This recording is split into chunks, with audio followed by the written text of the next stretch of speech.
Evet değerli izleyenler, İzmir'den İstanbul'a geleceğiz. İstanbul'da da Üsküdar'a geçeceğiz. AK Parti Üsküdar Belediye Başkan adayı Sayın Hilmi Türkmen bizlerle birlikte. Hoş geldiniz Sayın Türkmen. Hoş bulduk, teşekkür ederim. Üsküdar'la ilgili rakamlarımız var. Önce onları paylaşmak istiyorum ve diğer adayların da ismini zikretmemiz gerekiyor. seçim.ntv.com.tr adresinden şu an bu grafik ekranlarınıza yansıyor. İstanbul'a girdik, Üsküdar'a tıkladık. O zaman karşımıza çıkacak adaylar: AK Parti'den Sayın Hilmi Türkmen ki stüdyomuzda konuğumuz. CHP'den İhsan Özkes aday oluyor. Aynı zamanda CHP milletvekili, İstanbul milletvekili. Demokratik Sol Parti'den Cengiz Sepkin ismi göze çarpıyor. Yine Demokrat Parti'den Nurettin İçer var ve MHP'den de Habib Suiçmez Üsküdar için aday olan, çalışmaya aday olan isimler. Üsküdar'a ilişkin geçen senenin rakamları, daha doğrusu geçen seçimin rakamları da ekranlarınıza gelsin. 2009'a ilişkin ve kimlik kartı da ekranlarınıza gelsin. Ben de hemen dillendireyim. Üsküdar'ın nüfusu 534.636, seçmen sayısı ise 399.386 ve sandık sayısı 1287 olarak yansıyor. Ve yerel seçim sonuçları 2009'un AK Parti'nin %37,9'luk bir üstünlüğü vardı. CHP %29,3'lük bir oy oranına sahipti. Saadet Partisi %20,5, DSP %4,5 ve MHP %3,8'lik oy oranıyla çıktı 2009 yerel seçimlerinden. Bakalım bu seçimlerde ne olacak? Dediğimiz gibi AK Parti Üsküdar Belediye Başkanı adayı Hilmi Türkmen stüdyomuzda. Tekrar hoş geldiniz. Rakamlar ortada, bir fark vardı geçen sene. Bakalım ne kadar? Yaklaşık %8'lik bir oy oranı. O oy oranını koruyabilmek için, galip gelebilmek için projeleriniz, seçmenlerin sizden duymak isteyeceği en önemli noktadır. Sizi dinleyelim. Öncelikle Özlem Hanım, buradan izleyicilerimizi selamlıyorum. Bugün biliyorsunuz 14 Mart Tıp Bayramı. Evet. Tüm sağlık çalışanlarımızın bayramını da tebrik ediyorum. İnşallah daha güzel şartlarda çalışma imkanı bulurlar. Tabii 2004'ten başlamak gerekir belki. Bizler AK Parti olarak Üsküdar'da 2004'ten itibaren belediyelerdeyiz. Ki ben 10 yıldır da belediye başkan yardımcısıyım aynı zamanda. Her iki dönemde de başkanlarımızla çalıştım. İnşallah bu dönem bu 10 yıllık tecrübeyle birlikte daha güzel bir Üsküdar'da, inşallah Üsküdarlarla buluşma adına güzel projelerimiz var. Devam eden projelerimiz var. Ve yeni sıfırdan başlayacağımız projelerimiz var inşallah. Tabii ki Üsküdar her zaman herkesin kabul ettiği bir tarih şehri, bir kültür şehri, bir medeniyet şehri. Müslüman Türklerin İstanbul'dan önceki ata yurdu, ana yurdu 1350'li yıllardan itibaren. Dolayısıyla kadim bir huzurun bellesi dediğimiz Üsküdar'da bu tarihi dokuyu da gün yüzüne çıkaracak, tarihi dokuya dokunmadan, bozmadan çağdaş bir belediyeciliği inşallah bugüne kadar olduğu gibi bundan sonra da devam ettirme adına güzel projelerimiz var. Özellikle Marmaray'ın hizmete girmesiyle, inşallah 2015'te Üsküdar Çekmeköy metro hattının da hizmete girmesiyle birlikte Üsküdar'da çok ciddi bir meydan ihtiyacı doğacağı ortada. Bu anlamda bizim çok ciddi bir çalışmamız oldu. İnşallah yeni dönemde mevcut Üsküdar merkezdeki meydan büyüklüğünü 3 katına çıkarıyoruz. O meydanla ilgili olarak daha önceden oranın tamamen trafiğe kapatılacağı, dükkanların belki yer altına alınacağı, otoparkın, evet, belediye binasının oradan kaldırılacağı şeklinde vaatler vardı ama Marmara ile birlikte o proje değişti mi? Yoksa o proje değişti.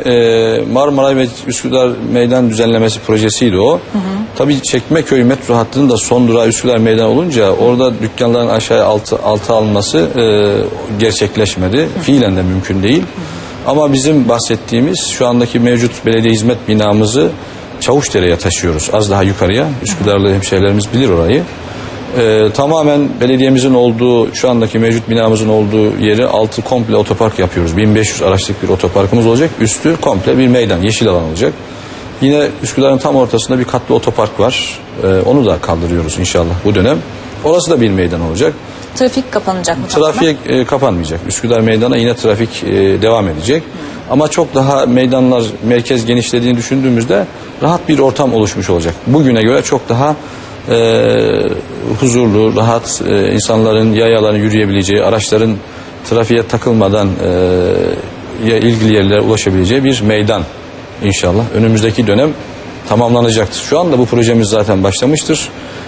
2 yıl içerisinde tamamlayacağımız güzel bir projedir bu. Tabii bu Üsküdar, Marmara'yla, Çekmeköy hattıyla, hatta güneyde Harem'den Ahırkapı'ya geçecek olan Avrasya Türk Geçit projesiyle birlikte ciddi bir insan sirkülasyonunun da olacağı bir meydan olacaktır, merkez olacaktır. Çok ciddi bir otopark ihtiyacımız da söz konusudur.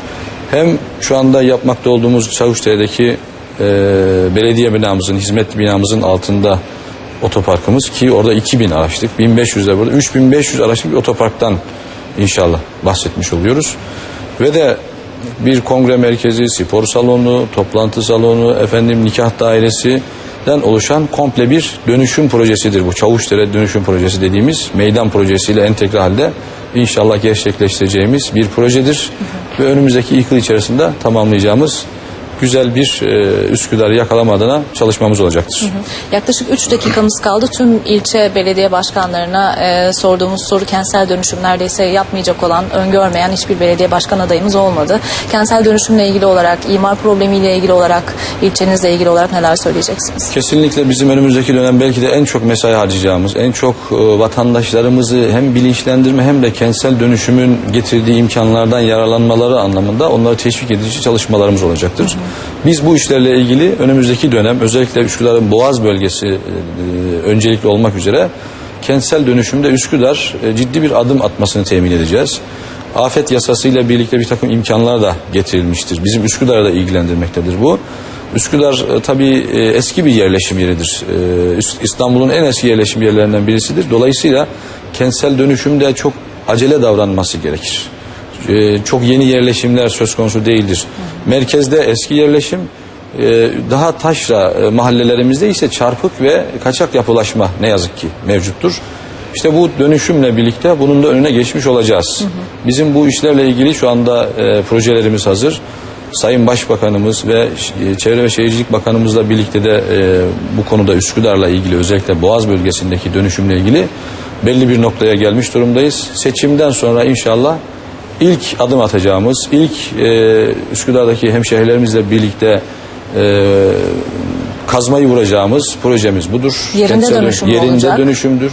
Kimse yerinden etme diye bir amacımız asla yoktur.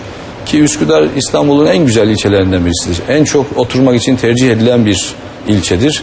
Bu kadar güzel bir ilçeyi tabii ki Üsküdarlıların terk etmesi, Üsküdarlıları başka bir yere göndermek asla böyle bir düşüncemiz yoktur. Sayın Başbakanımız da devamlı ifade eder, vatandaşımıza, halkımıza rağmen dönüşüm olmaz. Onlarla birlikte bu işi yapacağız ki biz bütün toplantılarımızda, bugünlerde mahallelerdeki ziyaretlerimizde, dernek toplantılarımızda, kahvelerde, evlerde özellikle Boğaz bölgesinde 14 mahallemizi ilgilendiriyor. Hep bu konuları konuşuyoruz. Buradan Üsküdar'lı hemşehrilerimize teşekkür ediyoruz. Bu konuda dönüşümden yana olan tavrımıza, çizgimize hep olumlu cevap verdiler. Onlar da bir an önce bu işi başlatma adına özellikle parsel ve ada bazındaki hissedarlar bir araya gelme adına çalışmalar başlattılar. Üsküdar bir marka şehir diyoruz ya devamlı.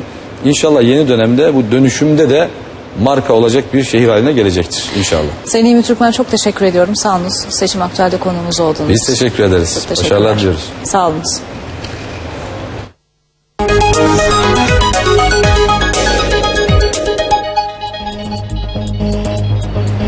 Ve değerli izleyenler, liderlerin bugünkü seçim mitingi programıyla Seçim Aktüel'i noktalayacağız.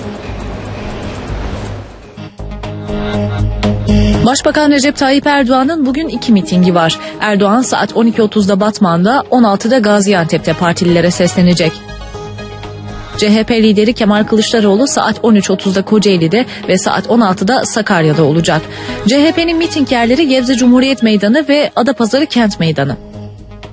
MHP Genel Başkanı Devlet Bahçeli ise bugün saat 14'te Afyonkarahisar'da partililerle bir araya gelecek. Liderlerin bugünkü programı ile birlikte 10.30 Seçim Aktüel'i bitirmiş oluyoruz. 16.30'da tekrar bekleriz efendim. Hoşça kalın.